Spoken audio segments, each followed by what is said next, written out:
All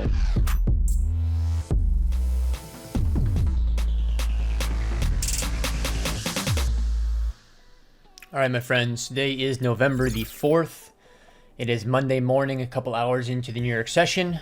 Let's do the market outlook and plans for the week ahead. Okay, so before I get into the macro outlook, let's go ahead and touch base on why this week is so important. So this is going to be the U.S. elections. Tomorrow should be when a lot of the numbers start to come in. It's kind of undecided whether a lot of the swing states are going to be settled quickly. So we probably should expect that there's definitely a potential chance that we have to wait around a while. And that means that there's probably going to be a lot of fake information coming out and all sorts of stuff. So this week you really want to be on your A game. And I think that you want to keep your wits about you and just be prepared for a lot of fuckery, to be honest. Okay, so more on the elections later in the video. Let's go ahead and start off with the macro outlook. If you're interested in gaining access to the spaghetti template and learning how to properly utilize it, you should consider joining the Paragon group.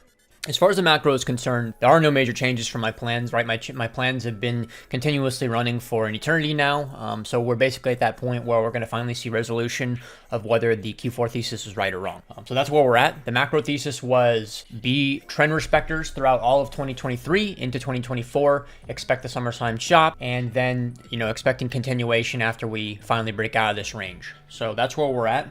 It really is as simple right now as just survive the next couple of days. People that are over leveraged into these events, they're going to learn the lesson the hard way. So the last kind of thing that I want to talk about on the macro, I'll talk about levels and stuff when we get to medium time frame. The last major thing I want to address on the high time frame is that, like I've said for a while now, we're really just waiting for some sort of substantial impulse move outside of this range. We'll probably trade down a little bit before then, but that's neither here nor there. Once this kind of substantial move up into the upper 70s, lower 80s kind of comes, that's what's going to be the risk on trigger for people to really flood into the space. I don't really think that it's going to drip too far down the risk curve. It will likely mostly be directed at things like Bitcoin, specifically, but that's going to be the kind of attention catalyst that we've been looking for, right? We've been waiting for a reason for everybody to start to pay attention to these markets again.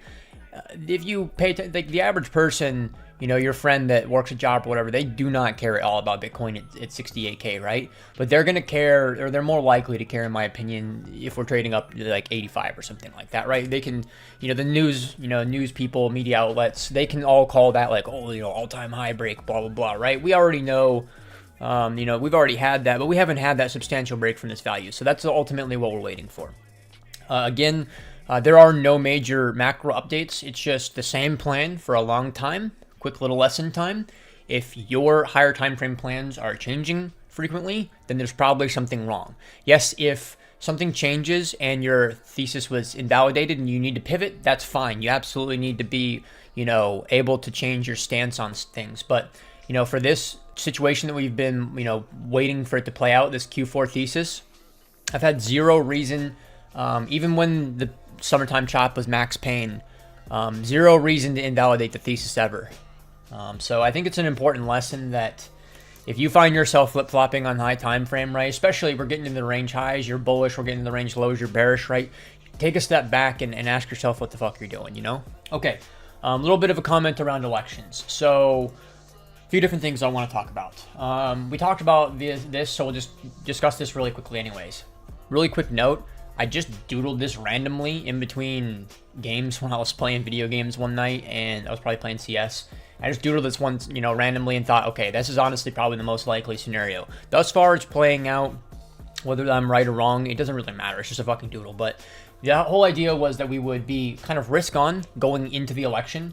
And then right before, the election came around the corner, like a week out, something like that, the de-risking would occur, right? So we saw that rally. We traded up. We had a pretty strong trend, basically, from like 50K, to 72 or whatever. That was a pretty strong local trend. We're at that point now where we're in the later stages of the de-risking cycle, right? This line is supposed to represent November 5th tomorrow. So I really think that we'll probably see a little bit more blood. At the end of the day, I'm going to be playing it by ear. I cannot predict how much selling will come through or what kind of, news will hit the markets, but this is where I'm at, right? I think that this is the most likely scenario. If you take a step back, you can kind of realize that I basically view every major event in the same way, where you de-risk in the event followed by risk on. Almost all of the events that we trade in crypto play out this way. One more thing to touch base on with this is the idea that it doesn't really matter who wins or loses.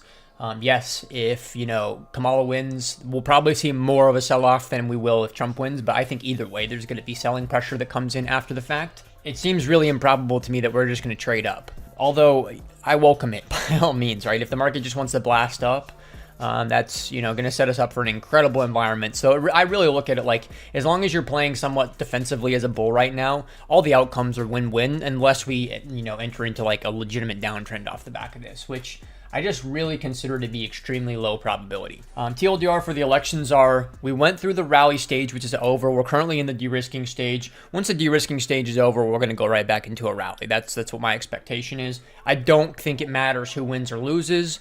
Trying to get really deep into the game theory, and if you think you're going to be some fucking nerd that's like doing stats or whatever, or you're going to get the information from polls early, you're going to be probably sorely mistaken, in my opinion. I don't think that anybody really has a real idea of how this stuff's going to play out, and you're best with these maximum uncertain moments like this, you're best off just letting other people fuck up. So that's been my stance, right? So medium time frame. We've been in this composite structure for like 8 months now. It's gotten really tight. So we definitely can clearly see that kind of compression taking place, which is what we want to see. Compression leads to expansion, yada yada, cliche.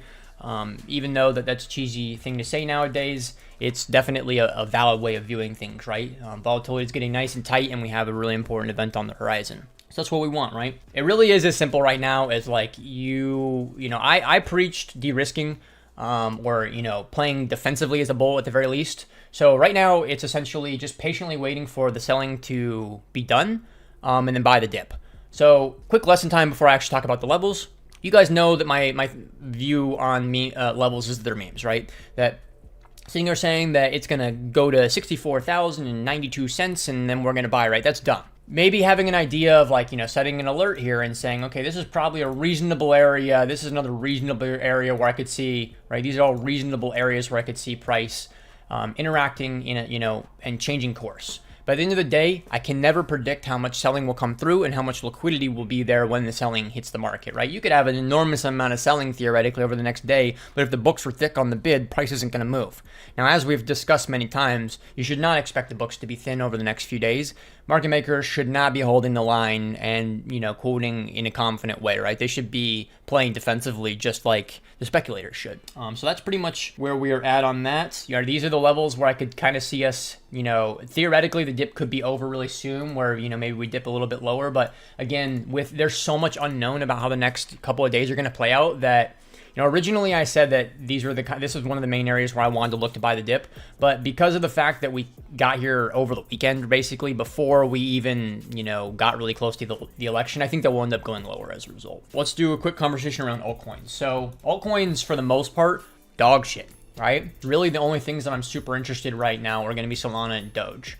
There maybe is a couple other, gems here and there, but I like to go back to my bread and butter always, and out of the things that I like trading, Doge and Solana are really the only ones that are really sticking out to me. So overall, I think that the watch list is pretty much cooked for right now.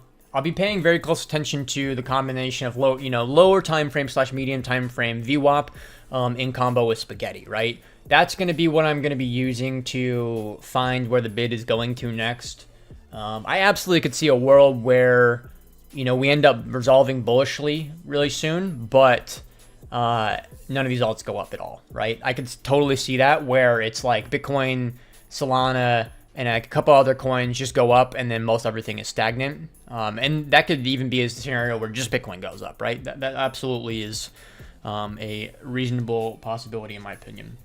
So TLDR on altcoins is that, I'm trying to organize my watch list, but frankly, everything looks like dog shit. I'm going to be watching spaghetti like a hawk all week long. Every little micro movement on Bitcoin, I'm going to be trying to see, okay, what moved and how did they move, to try to isolate some strength. Because from what I've seen right now, there's basically very few things that have any life in them. Basically, Dogecoin's the only thing that has any fight in it right now. All right, good luck out there this week.